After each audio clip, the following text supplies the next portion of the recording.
Back இந்த வீடியோவில் Azure app services எப்படி யூஸ் பண்ணுறது அப்படிங்கிறத நம்ம டெமோவாக பார்க்கலாம். ஃபர்ஸ்ட் வந்து சர்ச் பாக்ஸில் போயிட்டு Azure ஆப் சர்வீஸ் ரைட் இப்போ பார்த்துட்டிங்கன்னா ஆப் சர்வீஸ் இருக்கும், இதை கிளிக் பண்ணுங்கள். ஸோ என்னுடைய டேஷ்போர்டில் எந்த ஆப் சர்வீசஸும் இல்லை.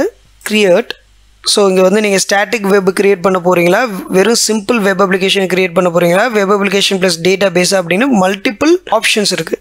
ஸோ நம்ம வந்து பேசிக் வெப் ஆப்புக்கு போயிடலாம். ரைட். ஸோ இங்கே வந்து சப்ஸ்கிரிப்ஷன் ஃப்ரீ ட்ரையல் ஒரு ரிசோர்ஸ் குரூப் க்ரியேட் பண்ணிக்கும். ஸோ நான் என்ன பண்ணுறேன் அப்படின்னா வெப் ஆப் அப்படின்னு சொல்லிட்டு ஒரு ரிசோர்ஸ் குரூப் க்ரியேட் பண்ணுறேன். Okay, dash MLC skills. Okay, இங்கே வந்து நீங்கள் வந்து பார்த்துட்டிங்க அப்படின்னா என்னுடைய ப்ராஜெக்ட் நேம் எம்எல்சி ஸ்கில்ஸ், அதாவது மாணவன் லேர்ன் கோட் ஸ்கில்ஸ். ஸோ இங்கே உங்களுக்கான மல்டிபிள் ஆப்ஷன்ஸ் இருக்குது. அதாவது கோடாக டிப்ளாய் பண்ண போகிறீங்களா, ஒரு ஸ்டாட்டிக் வெப்சைட் வந்து டெவலப் பண்ண போகிறீங்க. ஸ்டாட்டிக்னா என்ன, சிம்பிள் HTML பண்ணுறது தான் ஸ்டாட்டிக் வெப்சைட் இல்லையா, இல்லை டாக்கரா, கண்டெய்னர் பேஸ்டு. இன்றைக்கி நிறைய அப்ளிகேஷன் கண்டெய்னர் பேஸ்ட் தான் வந்து ப்ரிஃபர் பண்ணுறாங்க. ரீசன் என்ன அப்படின்னா ஈஸியாக மேனேஜ் பண்ணிக்க முடியும். ரைட். அடுத்தது பிளாட்ஃபார்ம் லைனக்ஸ் இருக்கட்டும், East US is a region. அப்போ இங்கே நீங்கள் புரிஞ்சுக்க வேண்டியது என்ன அப்படின்னா எப்போதுமே நீங்கள் கான்ஃபிகர் பண்ணும்போது ஒரு ரீஜன் ஸ்பெசிஃபிக்காக இருக்குது இந்த சர்வீசஸ் இல்லையா. ஸோ நீங்கள் வந்து ஒரு சர்வீஸ் கிரியேட் பண்ணும்போது ரெண்டு விஷயம் வந்து நீங்கள் நோட் பண்ணணும். ஒன்று வந்து சப்ஸ்கிரிப்ஷன், ரெண்டாவது ரீஜன். ஸோ நீங்கள் எந்த சப்ஸ்கிரிப்ஷனுக்கு கீழே இந்த ரிசோர்ஸ் கிரியேட் பண்ணுறீங்க, அதுக்கு அடுத்தது எந்த ரீஜனில் கிரியேட் பண்ணுறீங்க. ரைட். அடுத்தது பார்த்துட்டிங்க அப்படின்னா ப்ரைஸிங் பிளான். நான் சொன்னேன் இல்லையா, ஸோ உங்களுக்கான ப்ரைஸிங் பிளான், அதாவது நிறைய பிளான் இருக்குது. இப்போ நீங்கள் இதை எக்ஸ்ப்ளோர் பண்ணலாம். எக்ஸ்ப்ளோர் பண்ணிங்கன்னா நிறைய ப்ரைஸிங் பிளான் இருக்குது. பேசிக்காக ப்ரைஸிங் பிளான் அப்படின்னா ஹார்ட்வேர். ஸோ ஹார்ட்வேர் நீங்கள் ப்ரொவிஷனிங் பண்ண போகிறது கிடையாது. ரைட்டா. ஸோ ஆல்ரெடி இருக்குது, உங்களுக்கு தேவையான ப்ரைஸிங் பிளானை சூஸ் பண்ணிக்க போகிறீங்க. அதாவது ஹார்ட்வேர் அப்படிங்கிறப்ப CPU, மெமரி, ரிமோட் ஸ்டோரேஜ் எல்லாமே இருக்கும். கிட்டத்தட்ட பார்த்துட்டிங்கன்னா இது வந்து உங்களுக்கு 974.613 INR காஸ்ட் பர் மந்த். அப்போ 1 ஹவருக்கு எவ்வளோ அப்படிங்கிறது இங்கே கொடுத்துட்டாங்க இல்லையா, அரௌண்ட் ₹1 சம்திங். ரைட். ஸோ இப்போ வந்து நீங்கள் வந்து செலக்ட் பண்ணிக்கலாம். செலக்ட் பண்ணதுக்கப்புறம் ஸோ நெக்ஸ்ட் வந்து டாக்கர் சிங்கிள் கண்டெய்னராக டாக்கர் கம்போஸ். அதாவது டாக்கர் கம்போஸ்னால் மல்டிபிள் கண்டெய்னர். எப்போ டாக்கர் கம்போஸ் யூஸ் பண்ணுவோம்னா ஒரு அப்ளிகேஷனில் டேட்டா பேஸ் இருக்குது, ஃப்ரண்ட் எண்ட் இருக்குது, பேக் எண்ட் இருக்குது அப்படின்னா நம்ம அந்த மாதிரி டாக்கர் கம்போஸ் யூஸ் பண்ணுவோம். சிங்கிள் கண்டெய்னர்னா எல்லாமே ஒரே கண்டெய்னருக்குள்ளே டிப்ளாய் பண்ணுறது. ஸோ மேக்ஸிமம் வந்து பார்த்துட்டிங்க அப்படின்னா ஒரு ஃபுல் ஸ்டாக் அப்ளிகேஷன் அப்படிங்கிறப்போ டாக்கர் கம்போஸ் தான் யூஸ் பண்ணுவாங்க. ஸோ இது பேசிக் வந்து ஒரு வெப் சர்வர் டிஃபால்ட்டாக விட்டுரும். நெட்வொர்க்கிங், பப்ளிக் ஆக்சஸ் இருக்குது, மானிட்டரிங். ஓகே, நம்ம இது எனேபிள் பண்ணல, வேணா நீங்கள் எனேபிள் பண்ணிக்கலாம். இப்போ எஸ்ன்னு கொடுத்தீங்கன்னா மானிட்டரிங். ஓகே, டேக்ஸு நம்ம எதுவும் கொடுக்க போகிறதுல, ரிவ்யூ அண்ட் கிரியேட்.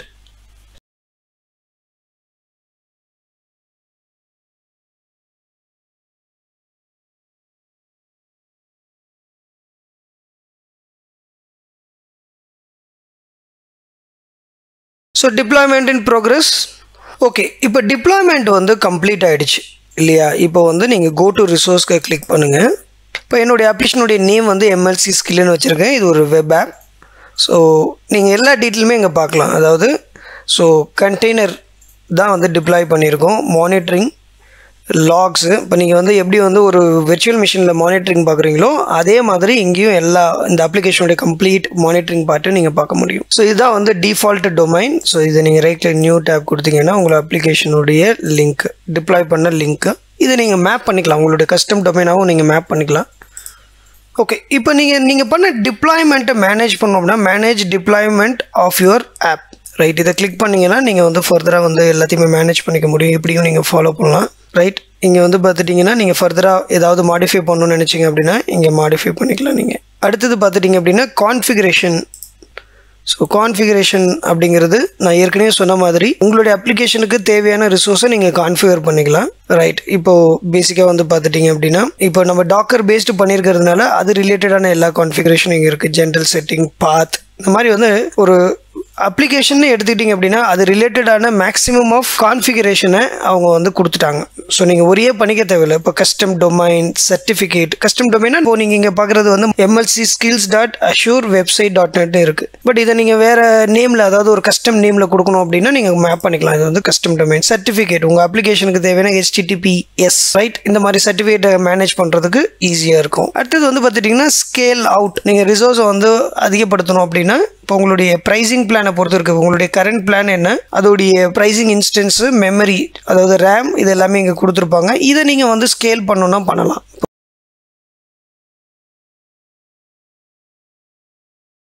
வந்து இதுதான் பேசிக்காக வந்து பேசிக் B1ல இருக்கும். நீங்கள் சேஞ்ச் பண்ணிக்கலாம். ஓகே, இப்போது கீழே வந்தீங்க அப்படின்னா ஸோ இங்கே பார்த்துட்டிங்கன்னா நீங்கள் வந்து இன்ஸ்டன்ஸ் கவுண்ட் எவ்வளோ வேணும், இப்போதைக்கு ஒரே ஒரு இன்ஸ்டன்ஸ் தான் இருக்குது, எனக்கு வந்து 5 இன்ஸ்டன்ஸ் வேணும் பண்ணிக்கலாம். ரைட், இந்த மாதிரி வந்து மல்டிபிள் ஸ்கேல் அவுட் மெத்தட் இருக்குது. ரைட், ஸோ இது எல்லாமே இந்த சர்வீஸ்க்குள்ளேயே முடிஞ்சிடும். நீங்கள் வந்து இதுக்காக வந்து பார்த்துட்டிங்க அப்படின்னா ஒரு வெர்ச்சுவல் மிஷின் கிரியேட் பண்ணணுமோ இல்லை ஒரு நெட்வொர்க்கிங் பார்க்கணும், அந்த மாதிரி விஷயங்கள்லாம் எதுவுமே நீங்கள் பண்ண தேவையில்லை. ரொம்ப சிம்பிள். உங்களோட அப்ளிகேஷனை டிப்ளாய் பண்ணதுக்கப்புறம் உங்களுக்கு வந்து வெப் அப்ளிகேஷனுக்கு கான்ஃபிகர் பண்ணக்கூடிய எல்லா விஷயங்களுமே உள்ளே இருக்கும். இப்போது ஸ்கேல் அப்பும் அப்படி தான். ஸ்கேல் அப்பில் பார்த்துட்டிங்க அப்படின்னா பேசிக்காக வந்து இதில் வந்து ஹார்ட்வேரோடைய ப்ரொஃபஷனிங், அதாவது வந்து உங்களுக்கு இன்னும் ஸ்பெசிஃபிக்கான ஹார்ட்வேர்லாம் வேணும் அப்படிங்கிறப்போ நீங்கள் என்ன பண்ணலாம் அப்படின்னா ஹார்ட்வேர் ஸ்பெசிஃபிக்காக போகலாம், அப்படி இல்லை ஃபியூச்சர்ஸ் ஸ்பெசிஃபிக்காக போகலாம். ஸோ உங்களுக்கு வந்து டெய்லி பேக்கப் வேணுமா, ஸோ இந்த மாதிரி வந்து நிறைய விஷயங்கள் ஈஸியாக இருக்கும். உங்களுடைய ஃபோக்கஸ் வந்து ஹார்ட்வேரில் இருக்குன்னா ஹார்ட்வேரில் போங்க, இல்லை ஃபியூச்சர்ஸ், அதாவது எனக்கு வந்து பேக்கப் இந்த மாதிரி மானிட்டரிங் இது எல்லாமே வேணும் அப்படிங்கிறப்ப அது ரிலேட்டடாக நீங்கள் வந்து ஃபோக்கஸ் பண்ணலாம். ரைட்டா, இப்போ நெட்வொர்க்கிங் செக்ஷன் அப்படின்னு எடுத்துக்கிட்டிங்க அப்படின்னா ஸோ நெட்வொர்க்கிங் செக்ஷனில் நீங்கள் வந்து பார்த்தீங்கன்னா